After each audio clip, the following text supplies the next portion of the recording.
Hello and welcome to Scribes and Songsters. I'm Veronique Mandel. Tonight's guest is a local author who describes herself as 97% maple syrup and 3% Timbit. But this description belies the fact that she's a talented writer. Her first short story was published when she was only 13 years old. Since then, she's written several short stories, including Barons and Brine and Non-Profit, as well as a collection of poetry in Of Gods and Myth. Her most recent work is a science fiction novella entitled I Am Become Death.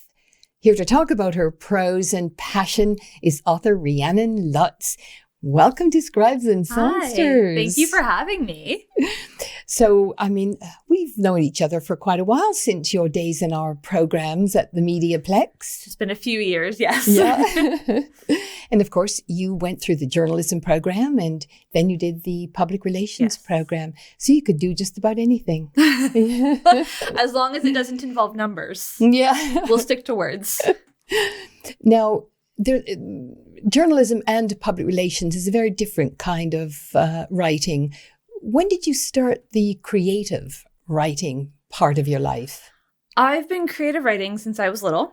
I remember when I was 6 years old, I had to do a school assignment writing a short story, and it was only meant to be 2 pages, and I kept going and going and going, and finally they wouldn't give me any more paper. They said I had to wrap it up. So I've been creative writing since then, and I wanted writing to be a part of my life even as I grew up.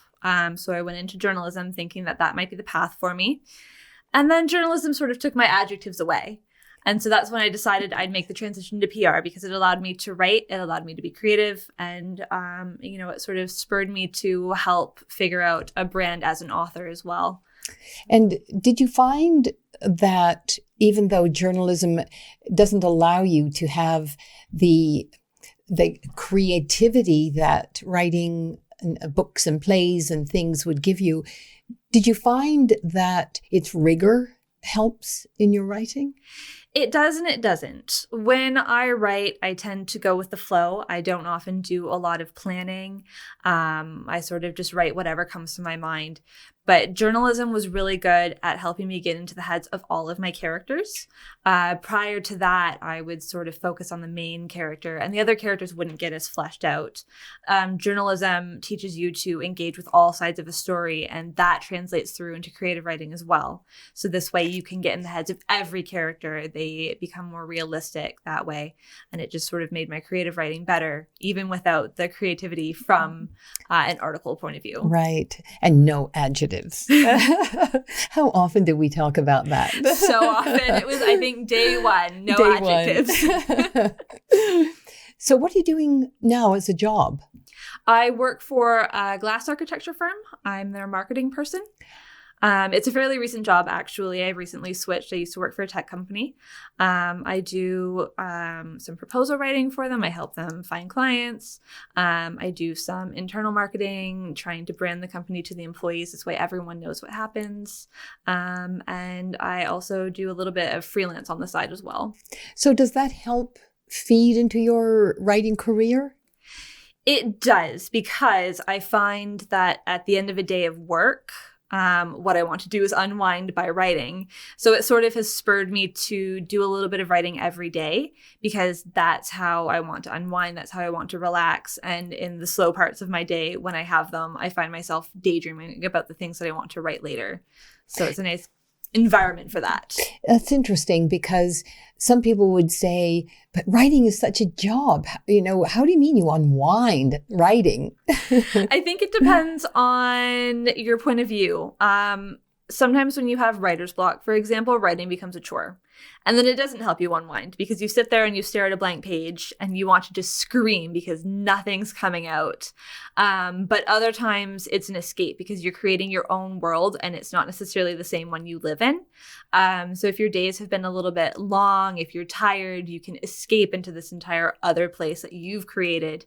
You get to control how it goes. You can remove the stresses if you want to. You can find a way to relax within that world. So it's calming, even if it can be a little bit difficult at times. Do you set yourself a goal, a number of hours that you want to write? I'd like to, but I don't. The moment I start trying to schedule my writing or tell myself I have to get a certain amount done, it doesn't remain fun at that point. I prefer to be able to do it on the spur of the moment when I have the time, when I have the energy, and when I have the enthusiasm for it.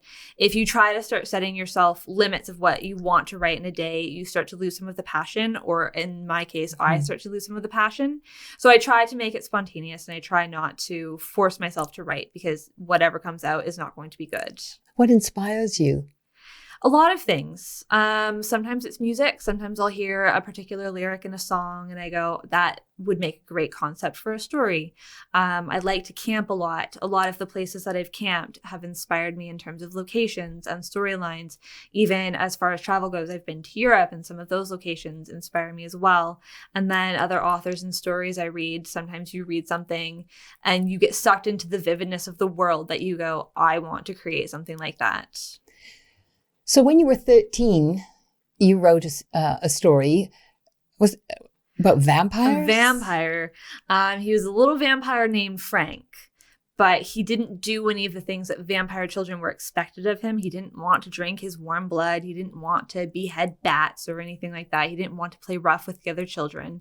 He wanted to be a normal kid. And he was set apart from that because he lived in this world where normal was not his normal. He wound up getting braces, and that was incredibly strange for a vampire child. Vampires do not need braces.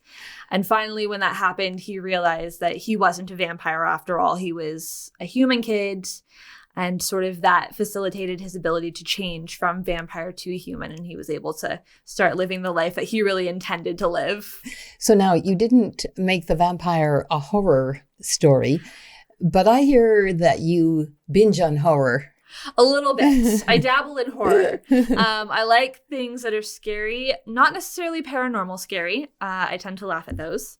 But I like the kind of scary that has echoes of the real world, because you can see the reality in it. I like horror that makes you look at it and go, I could genuinely see this happening. I think that's scarier than anything, because it's just a shade off from being true. Do you have a favorite author? I have quite a few favorite authors, which is a problem every time someone asks me that question, because I have a flood of names that come out. J.R.R. Tolkien inspired a lot of my world building, as I know he did for many authors. The old sci-fi classic authors, Jules Verne, H.G. Wells, Isaac Asimov, I really like their works. Some of the stuff by Margaret Atwood, she's an icon. And a few modern authors, Neil Shusterman comes to mind. He has done books that really call into question ethics about certain situations. Mm-hmm. And I always find that quite interesting, because when you're done reading his books, you think about them. And that's the kind of book I like to write and want people to be thinking even after the last page closes. Do you find that when you're getting an inspiration, that some of that influence sort of helps spark your it absolutely does, yeah. Sometimes when you're reading something, it just leaves you feeling it creates a sensation, and then I want to create that sensation. So I'll start studying some of the other things that I've read before, going, what were the elements that left me feeling this way about this book? How do I recreate them without copying them? You never want to entirely steal someone's idea, because then it's no longer yours. Mm-hmm. But learning from them and using it to help guide you to figure out your own plots is, I think, a great starting point for any author. You can always learn from someone else and then help it to make you better. Now, you're already published, and we all know getting published is not easy. No. So how did this happen for you? Interestingly enough, social media. I have a decent Twitter following, and one of the friends I'd made on the platform tagged me in a post saying, this small indie press is doing their first book. They have an open call for stories. You should apply. And I never would have found it without her, because it was small. So I looked at what they were looking for, and the only criteria was that it had to be a story about, little girls being lost in some way. And from there, it was just, that was the right jumping point for me to come up with this story. I wrote it in a couple days, sent it to them. And a few months later, I heard back and they said, hey, we'd like to publish your story in our anthology. Now, do they promote it for you as well, or do you have to do some of that yourself? A bit of both. If it's an anthology, they obviously do quite a bit of promotion for those on their social media accounts. They, do all of the work to get it published, promoted on Amazon. Because those are multi-author books, they do a lot of promotion for them because it helps them and it helps all of us. And I think that's a big part of what they like to do. They want to help other authors succeed in the industry. And then as far as individual books go, when they start publishing individual books, they'll also do some features for you on their own social media. They'll highlight you, and then you supplement with your own social media and your own following and things like that. So if you had one tip to give a young writer like yourself, what would it be? Don't let yourself get in the way of yourself. It sounds silly and cheesy, but sometimes when you're writing, you look at your own work harsher than someone else will. And it can be really disheartening to look at it and go, this isn't good. This is terrible. This is not Margaret Atwood, and this is not J.R.R. Tolkien. But it doesn't have to be, because you're not Margaret Atwood. You're not J.R.R. Tolkien. You're you. You have to write as you, and you have to be able to get out of your own head and step back and say, even if it's not good now, it can become good later. You can rewrite it, you can edit it, you can change it. You just have to get it on the page first, and then you can do whatever you have to mold it into the book that you want it to be. You just have to get it written. Yeah, that is probably one of the most difficult things, getting it on the page and making it stick. Absolutely. Yeah. It's really easy to accidentally get caught up in rereading your pages, and then you start tweaking while you go. Oh, that sentence is really awkward. I'm going to rewrite it. And then 3 hours later, you've not written anything more, but you've spent 3 hours staring at old pages, and it just becomes really hard to progress from there. So that first short story, Baron and Brine. Yes. Tell us briefly about it, because I want to get onto your latest book as well. So Barons and Brine actually came about because I was writing a novel at the time, and I was sort of stuck with the novel. I wanted to explore a different part of that world, and it was an interesting world in that it is sort of an ecological disaster has happened. We're several thousand years in the future, and the world's a desert. And I wanted to take this notion of deserts, and I have a really big love for pirates, and I wanted to blend them. So based on this world I was creating for this novel, I took two different characters. I created characters prior to what was happening in the actual novel. I plunked them in this location. And then off we went. So it's about a young girl who she was a map maker, and she wanted to see the ocean. But when you're living in the desert, everyone thought the ocean was a myth. And basically she wound up falling in with this crew of pirates, where she found a map that led her to the ocean, and she did whatever it took to get her there to realize her dream. And so I'm not going to spoil it for you, but I can tell you I really enjoyed that book, and I really liked the ending, because it wasn't one of these big Hollywood, everything is great endings, yeah. but really interesting. Yeah. I really like, it's fun to have a really nice, happy Hollywood ending where everyone rides off into the sunset, but ultimately that's not always real. And that doesn't always leave you thinking about the story at the end, because it's over, it's concluded. Well, this certainly allows you to think. Yeah. So your first novella was recently published. It's called I Am Become Death, and it has some universal themes.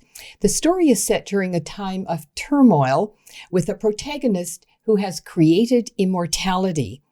But before we talk at length about your book, Rhiannon, let's watch this promotional video so that we can sort of set the scene.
Well, it seems like a movie.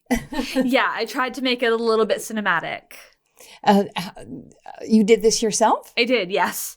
There's a big push sort of with some of the authors on social media to promote via trailers because they're dynamic, they're visual, and you only have so long to tell people your synopsis in a tweet. It's a lot easier to do with the video. And you created this yourself, and I'm assuming that you used all those journalism skills to do that. I absolutely did. We did so many classes and tutorials and things with videos, so wouldn't have been able to do it otherwise. Okay, first of all, tell me, how did you come up with the title, I Am Become Death? It's from a quote. So after the nuclear bombs were dropped on Japan, and the scientists had sort of seen the destruction they had wrought, allegedly Robert Oppenheimer quoted from a poem saying, I am become death, destroyer of worlds, sort of indicating that he had regretted the power they'd created and unleashed upon the world because there was no putting it back in the box, so to speak. And that same sort of thing happens in a different degree in the novel. So I felt that the title was a little bit fitting. So tell us a little bit about the story without giving too much away. So it's set in a futuristic version of Canada after a civil war, following some disputes about environmental changes and things like that. And this weapons company that emerged from the war has found a way to translate the human mind into code. And in doing so, they're able to put humans into android bodies, which essentially makes them immortal. Their bodies can be fixed and corrected. They'll never get ill. They'll never age. The problem is immortality, especially in non-human bodies, a good thing. Some of the characters in the novel think perhaps that it's not such a good thing, and it sort of becomes the focal point for these arguments and events to happen, because as more and more people think immortality is an amazing thing, we start to see that perhaps it's not as good as it sounds. Where did the idea, for creating a synthetic brain, where did that come from? It's something that's toyed with a lot in sci-fi. The concept of androids and immortality are not new by any means, but in terms of putting them together, it's been done a few times, but not every time. And I wanted to do my own take on it with but with the introduction of some more questions. A lot of these novels sort of promote utopian societies or complete dystopian societies. I wanted to meet somewhere in the middle where this was happening, but it hadn't yet happened. And your main character is quite interesting, because she almost gets sucked into it, doesn't she? Yeah, she at the start is completely against the idea of these android bodies called symbods. She believes they're immoral, unethical. They're going to bring about the destruction of the world. As she goes, she ends up meeting the creator of symbods, who at the time is a little bit regretful of his invention. So she goes about starting to change his mind while at the same time he's perhaps changing hers. And some events happen that lead her closer to understanding the symbods than perhaps she had before. So do you have a piece that you'd like to read? Do. And then we'll continue, because you've got some very interesting references that I'd like to talk about. Okay. Within a few years of the Civil War, Vesper Industries made a breakthrough that rattled the world. For the first time ever, they mapped the sequences within the human brain, translating neurons and memories into computer code. A few generations of simulation bodies with synthetic brains, symbods as they were branded, later, and Vesper Industries had ended the need for death. When the war ended, Vesper Industries pivoted and started offering the gift of unending life to the general public, triggering an avalanche of consequences the world would deal with for decades. The company is built on a foundation of war crimes and blood money, Nora concluded bitterly, running through the company's history with her companion. And Will Waterford runs it all. If you ask me, anyone working for that company should be arrested. Their research was funded by government sponsorships, the stranger pointed out. He swallowed thickly. If global governments condone their work at the start and allow it to continue now, they can't have been operating outside the law. Nora snorted. The governments who funded them were and still are fighting wars amid a slew of suspended constitutions and the dissolution of the United Nations. There's no one to enforce the laws being broken, but that doesn't mean they aren't laws. But we all seem willing to overlook that detail, so long as a shot at immortality as our reward for abandoning our morals. So in your own ethical standards, Sonora considers this immortality, that idea of immortality immoral. What about Rhiannon Lotze? It's a bit of both, because there is good and bad to this notion of it. In the book, there are some examples of some instances where it's not such a good thing. A tyrant, a very heavy-handed dictator had been assassinated for the seventh time. There was no way to overthrow him if you become immortal. But at the same time, is it totally immoral for perhaps families with young kids who have become ill to put them into bodies, to allow them to grow up within these bodies? Is it wrong to give them an extended life? But then again, how long should that life really last? So you can go around in circles in this debate, because there is not necessarily any right or wrong answer. If it existed, time perhaps would tell. But as of now, it's still just science fiction. Because you're right. It would be a dilemma, because who wouldn't want to live, if you could live, let's say, the way we are right now, for another 50 years or more, and not being decrepit. So it does become a bit of a moral Would you conundrum. jump at the chance to not age, to not get sick? It seems like a great thing, but maybe it wouldn't be. It's interesting. You have references to things called new paper and coffee. And while it seems, that that's normal, but in a sense, we're seeing some of what you projected into the future now. Yes. So I wanted to create a world where the world order was shifting.